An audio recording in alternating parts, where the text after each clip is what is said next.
శ్రీకృష్ణుడు అనే పేరు ఎవరు, ఎక్కడ, ఎందుకు, ఎలా పెట్టారు? శ్రీకృష్ణుడు ఎవరు? ఏ యుగాలలో ఏ వర్ణాలతో ఆయన అవతరించాడో, ఆయన చెయ్యబోతున్న లీలలు, ఇలా ఎన్నో మరెన్నో ఈ భాగంలో. వృందావనం. ఆ ఉదయం ఎంతో ప్రశాంతంగా ఉంది. గోకుల గాలి సుగంధంతో నిండిపోయింది. ఆవుల మ్రోగి స్వరాలు, పిట్టల కిలకిలలు. ఆ గ్రామమంతా ఒక దివ్యమైన శాంతిని అనుభవిస్తోంది.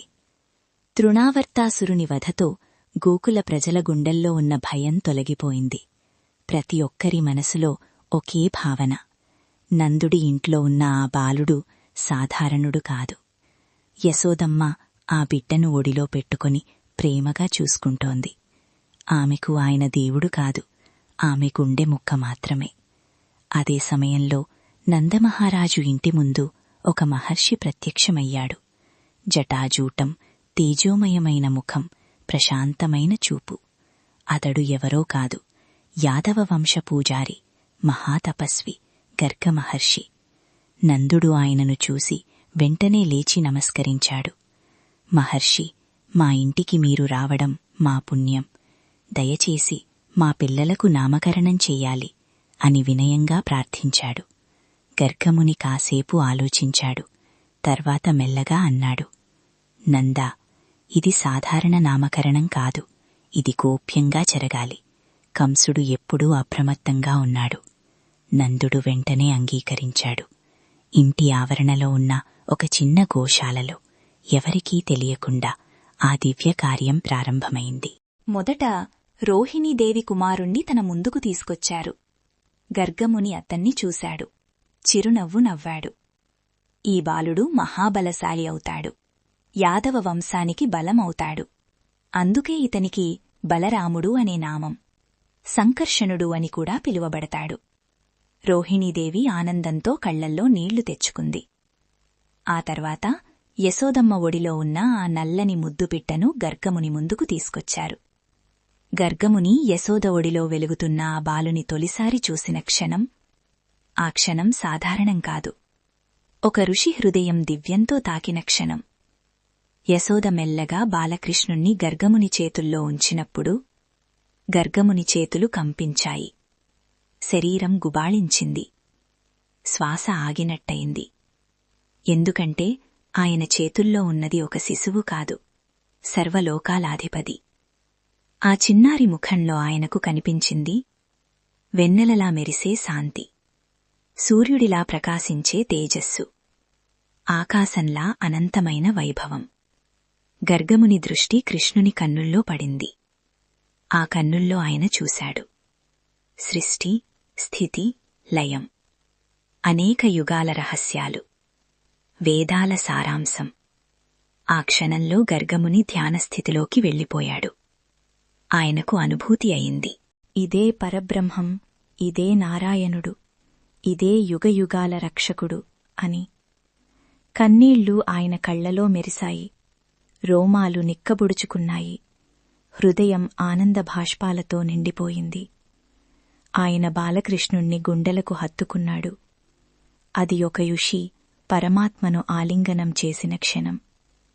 ఆయన మనసులో మాటలు వినిపించాయి: ప్రభో, నీవే నాకు దర్శనమిచ్చావు, నీ లీలలో నన్ను భాగస్వామిని చేశావు. గర్గముని అంతరంగంలో దివ్యదర్శనం కొనసాగింది. ఆయనకు కనిపించింది వసుదేవుడి గృహంలో జననం, యమునా తీరంలో ఆ రాత్రి, కంసుని భయం, గోకులంలో ఈ మధుర లీలలు.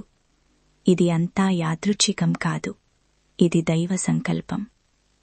గర్గముని హృదయం ప్రేమతో, భక్తితో, ఆశ్చర్యంతో నిండిపోయింది.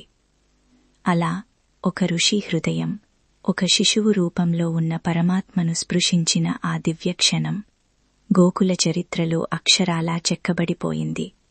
తర్వాత ఆయన మెల్లగా కన్నులు తెరిచి నందుని వైపు చూసి మృదువుగా అన్నాడు: ఈ బాలుడు సాధారణుడు కాదు, యుగయుగాలలో జనులను రక్షించడానికి అవతరించిన మహానుభావుడు.